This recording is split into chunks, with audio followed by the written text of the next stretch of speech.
Informations sur les concepts de notre tradition païenne.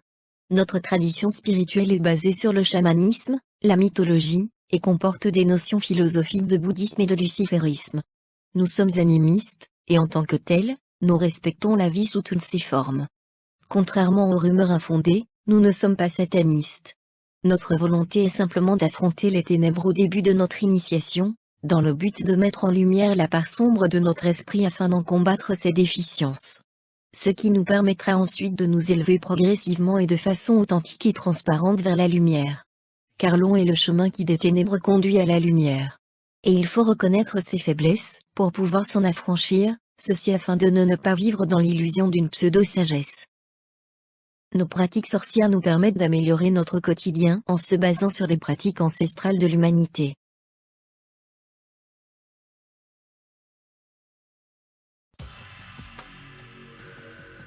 La civilisation sumérienne. Le contexte historique. C'est en Mésopotamie qu'est née l'une des plus anciennes et des plus brillantes civilisations, celle des Sumériens, dont les origines restent obscures. Région qui correspond à l'Irak d'aujourd'hui.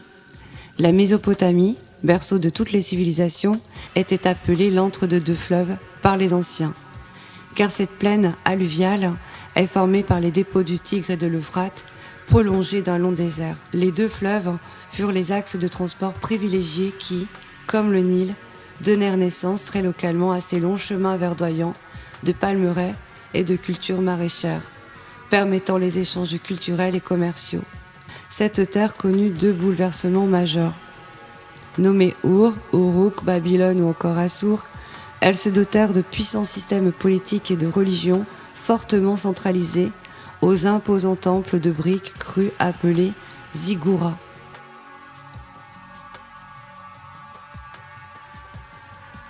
Des empires flamboyants. Les Sumériens étaient à l'origine un peuple non sémite qui a été progressivement assimilé par les flux humains sémitiques qui venaient peut-être du Tauru, de l'Ararat et plus probablement d'Arabie. Plusieurs groupes de population vont s'implanter dans le pays de Sumer et vont créer de nombreuses techniques d'agriculture et le développement du commerce.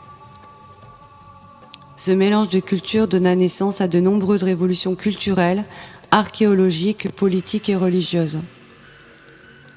La civilisation sumérienne se développa surtout aussi en inventant l'écriture, l'architecture et l'agriculture. En effet, ce territoire autrefois désertique devient fertile, ce qui permit aux Sumériens de développer l'agriculture. Aux alentours de l'an 3800-2900 avant Jésus-Christ, apparaissent les premières villes au sud de la Mésopotamie. Uruk est la plus importante. C'est là que naîtra l'écriture cunéiforme en l'an 3200 avant Jésus-Christ. Durant la période dite des dynasties archaïques, vers 2900-3350 avant Jésus-Christ, apparaîtront les premiers rois et les premières dynasties historiques. Le pays de Sumer est alors divisé en divers petits royaumes. Eridu, Lagash, Larsa, Uruk, Ur ou encore Kish. Chacun domine son territoire où un roi et son dieu tutélaire y siègent. Vers 3240-2150 avant Jésus-Christ, c'est l'époque d'Akkad. Avec les Akkad fondés par Sargon Ier, un ordre nouveau est établi. Pour la première fois de son histoire, la Mésopotamie est unifiée par une même dynastie d'origine sémite et non sumérienne. Akkad devient la nouvelle capitale et donne son nom à toute sa région. Durant l'époque néo-sumérienne, vers 2150-2000 avant Jésus-Christ, les royaumes sumériens retrouvent leur indépendance.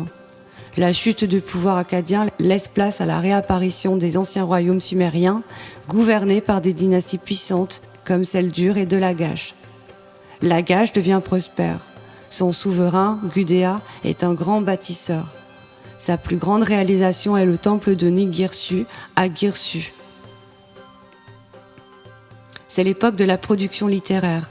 L'épopée de Gilgamesh, le plus célèbre texte de la littérature mésopotamienne, commence à être traduit par écrit. Cependant, la première version complète sera rédigée dans le royaume de Babylone au cours du millénaire suivant.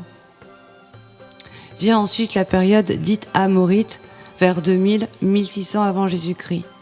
Après la chute de la dynastie d'Ur, les nomades amorites venus du nord-ouest fondent plusieurs royaumes en Mésopotamie. La chute d'Ur marque la disparition définitive des Sumériens sur le plan politique.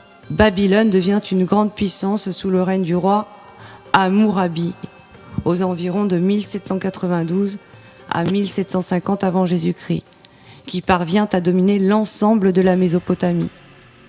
Apparaîtra alors le célèbre Code Hammurabi, qui est un recueil de décisions de justice prises par le souverain et destinées à être des modèles pour les princes à venir. Il s'agit là d'une des premières formes de jurisprudence.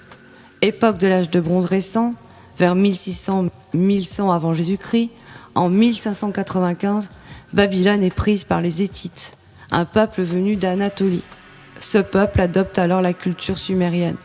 Le nord de la Mésopotamie est d'abord partagé entre les rois du Mitanni, nord-est de la Syrie actuelle, et les souverains médio-assyriens, nord de l'Irak actuel. Ces derniers prennent davantage de pouvoir au XIVe siècle avant Jésus-Christ. Vient ensuite l'époque néo-assyrienne, vers 934-610 avant Jésus-Christ. C'est alors l'expansion de l'Assyrie, en particulier sous les règnes de Sargon II et d'Assurbanipal I. L'Assyrie s'étend de l'Iran oriental à la mer Méditerranée et de l'Anatolie au nord du désert d'Arabie. Ninive est alors l'une des plus grandes villes du monde. À la mort d'Assurbanipal en 627, commence un conflit de succession qui précipite la disparition de l'Empire assyrien en 610 sous les coups des Babyloniens alliés aux Médès.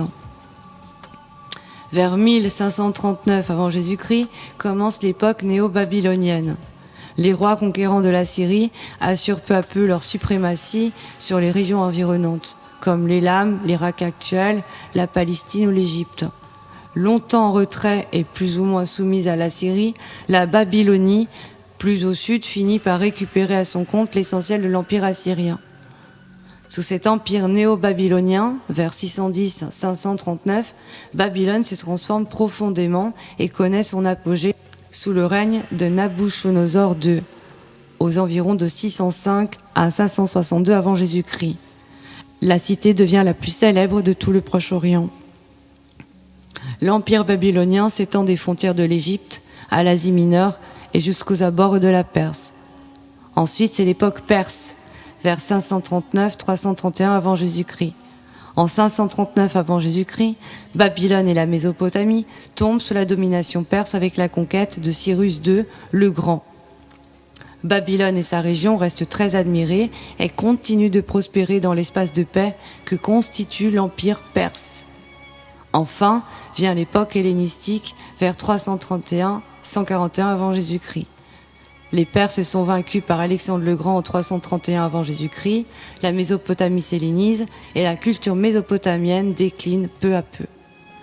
Aux environs de notre ère, la dernière tablette écrite en cunéiforme est avérée.